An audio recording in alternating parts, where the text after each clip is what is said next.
Hey guys, what's up? This is Nathan from BookBase, and I am back with another book review for this last book that I just finished reading. It's called The Song of Hummingbird Highway and is written by author KM Cookies.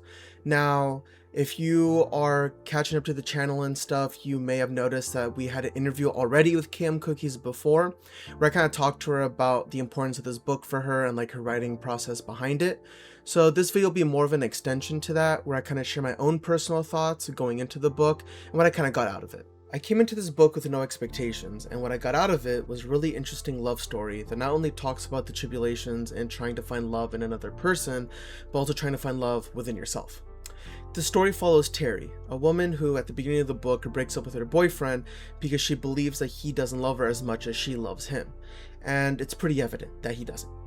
So, after this breakup, she decides to want to try something new to kind of get herself, out of this weird brain fog of, the breakup and stuff, and she decides to go to this reggae night at a local bar.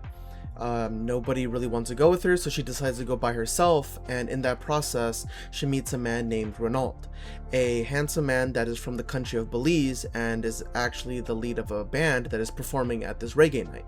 He walks up to her, smooth talks her, and you kind of get a little bit of a rapport that honestly Terri has never gone with a man in a very long time. And on top of that, we hear Ronald pretty much saying right off the bat in the beginning of the book, pretty much like, hey, I actually want to marry you. Okay, I'm gonna be honest, if if I'm out in the wild, I'm prowling, and somebody comes up to me and we're talking, we're having a good time, and they go like, hey, Nathan, I want to marry you. Dude, first of all, you're bugging because I don't even know I don't even know who you are. I don't even know where you come from. I know that I appreciate the sentiment behind it, but dude, you are tripping, you are bugging. There is no way that that is not even a real offer. But in this case with Ronald, no, he's serious. He's telling Terri, I want to marry you right now. You are my dream woman. You are my American girl. And Terri has never gotten that type of emotion out of a man before towards her. Besides the obvious love bombing that is taking place in this part of the book, we also sense a good amount of truth behind it. We start understanding a little bit of Ronald's behavior after the initial hangout, and you start seeing a lot more dedication of, Ronald trying to get to know Terri. Hey, what do you do for work? What do you like? What are the things that you enjoy doing? Making her laugh, cracking jokes. And again, Terri has never experienced this before, so what this leads is to the journey that is the Song of Hummingbird Highway. This leads to things like a sudden trip to Belize because Ronald's brother passes away suddenly and he wants her to go with him, and she ends up saying yes. So she travels to a random country, in Belize, and she meets Ronald's family, she meets other people, she's diving into a brand new culture with, language and dialects and different foods and different music and different rites for ceremonies about death and stuff, and it's through this process that she kind of opens her own eye to, everything that's out there in the world.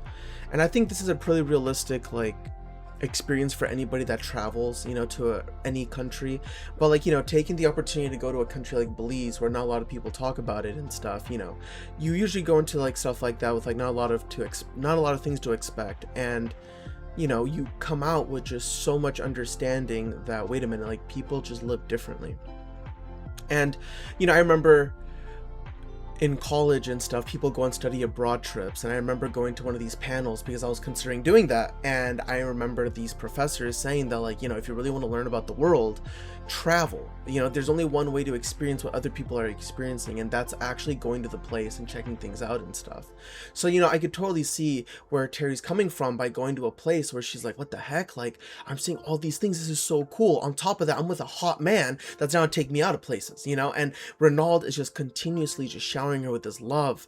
But there's also moments where we kind of get a little bit of, a couple red flags that come out where, Ronald is also critiquing Terri, and Ronald is also saying things that Terry's like, what the heck, what does that mean about how I should act or how I should do things, what the roles are for a woman in a traditional sense. And Terri is just kind of assuming that this is just this isn't really anything that needs to, that that really goes anywhere further than a conversation or just a couple jokes or whatever. And later on in the book, we see eventually Terri marry Renaud, we see Terri have a baby with Renaud, and then it hits. First off, I just want to say disclaimer, all men are trash, and this book definitely highlights that, because Renaud is a piece of shit. Yeah, I can't say it because this is YouTube, and I don't think we can do that. But pretty much what happens is, Renaud is caught cheating with another woman on Terri, and Terri is distraught. Not only has Renaud given Terri like this opportunity to be loved by someone properly, but also, Renaud was the gateway to the things we were just talking about Terri traveling and opening her eye to other things. And, the infidelity of Renaud just bothers Terri to the point where she just starts questioning everything. And this is another part of the book that I think is really realistic, the thinking that goes behind a breakup. You can do everything right in a relationship, and there still is a chance that somebody could cheat on you. And when that happens, I really do think that, like, for a lot of people, I think the normal response is, like, initially you're just thinking, like, what's wrong with me? Why is my person leaving me? Why is this happening to me? I thought everything was fine. Is there nothing worth working out? Like, why did this person do this? Like, what do they have that I don't? And we see Terri kind of breaking down from this. So this is where, like, when I'm reading the book, I'm like, what the heck? Like, I never expected this. I expected a typical, love story that ends with a happily ever after. And you don't get that when Renaud leaves, and, Renaud cheats and Terri has to leave him and stuff. And, I'm kind of reading this book and I'm like, oh my God, like, what the heck? What is going on? But little did I realize that, like, this is still a love story, and there is a happy ever after, because what you see after is Terri trying to grasp at the silver lining that comes from a relationship like this, where she starts realizing that, the validation and the attention that she was seeking from other people all the time, in reality, she needed to gain that for herself. And, through this book, you start reading about her childhood traumas, and you start reading about a lot of the reasons why Terri views herself the way that she does. And, it's beautiful.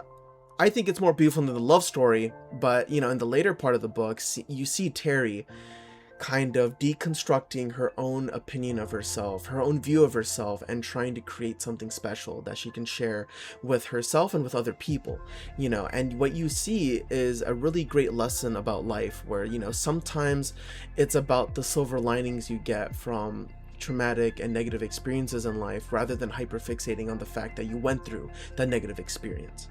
I'm pretty sure we can all agree on the fact that going through life, it's all ups and downs, and you cannot control when you experience something bad sometimes. But what you can do is work on trying to acknowledge, what that does for you. Speaking for myself, I've been through a lot of negative experiences, and I think that's normal for anybody, but, like, for me, I remember there were moments where I am, like, hyper fixating on the fact that I went through something, and I'm like, oh my God, like, I need to change my name, I need to move countries, I need to start anew, because this is just crazy. And over time, you start realizing, like, wait a minute, like, maybe it's not the event that's affecting me, it's my view on it. And it just felt so cool reading a book about, Terri, a woman who is suffering with finding love throughout this whole book, and then she later on finds it with a man cheats on her, and what she comes out is just a strong standpoint of, like, validation and personal security that lets Terri be the woman that she actually wants to be. And the cool thing about this book with K.M. Cookie, the way that she writes it, is that you can actually tell when the growth is actually occurring with Terri. In the beginning of the book, she is scared of anything, everything. Like, she will not do anything. You can tell by the way that she's talking and the way that she's writing. You can tell by the way that this book goes about with the dialogue that you can see Terri just struggling to do a lot of things. And then you see Renaud influence her with wanting to try new things. And then you start seeing a lot more happiness. She's talking differently. She's trying new things, and she's so hyper, and she's just trying to do as much as she can. And then we get to the wedding, and she just feels like everything's right. She has a baby, everything's just feeling better. And then the infidelity comes in, and you see the dialogue again shift, where it goes back to a little bit at the beginning of the book, where she's just like, Jesus, like, what do I do? And then you see her pick herself up slowly, and the later chapters is again like another version of herself, but it's not the beginning of the book where she's insecure, and it's not the middle of the book where she's hyper because she's feeling so many different things. This one is a lot more slower tempo. This one's a lot more stable, and you can tell that the growth that she's feeling at the end of the book, it's real. Like, it's not something that is just occurring because she experienced something random. Like, you know, this is something that is just getting cemented in her life, and you see the way that she values herself as a person, even though she is someone that's to look after her child and she doesn't have a partner to help her with that. I think the book does a great job at depicting such a natural story about like humanity, that, you know, people can hurt you, but that pain can be used to create something beautiful out of it. I think this book does a lot in speaking about how our search for love can sometimes make us feel less, and how our search for love should be equal, if not lesser, than our ability to hold ourselves to a higher standard. Because I truly believe that if you're looking for something as sincere and valuable as love, you know, you can't search for something that you don't already have in you. You need to feel that sense of completion within you and then be able to find that somewhere else. And seeing that in the book take place in the way that I feel like a lot of other relationships sometimes go through, you know, it not only normalizes, you know, a lot of the pain that we feel is so personal and is so stuck with us, but, you know, it also gives us this hope that, hey, you know what, like, lessons will come when you need to hear it. And sometimes, you know, even if you hear every good lesson at the beginning of your life, that doesn't mean that you're gonna actually, you know, take it in until you experience something that makes these words speak truth to you. And this is something I talked to KM Cookie about in the interview.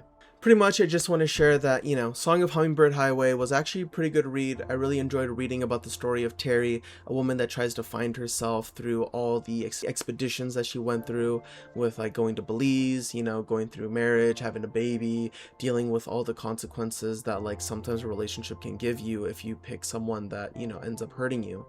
And, you know, we see a pretty much like a rose grow out of the concrete, where you just see someone beautiful just acknowledging how worthy she is to live in a world with other people.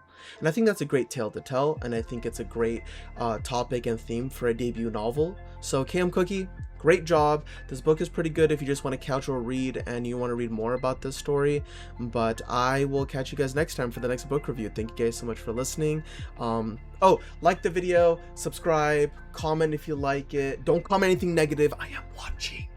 And also, you know, just stay healthy, you know, read some more books, and I will catch you guys next time on BookBase. Take care.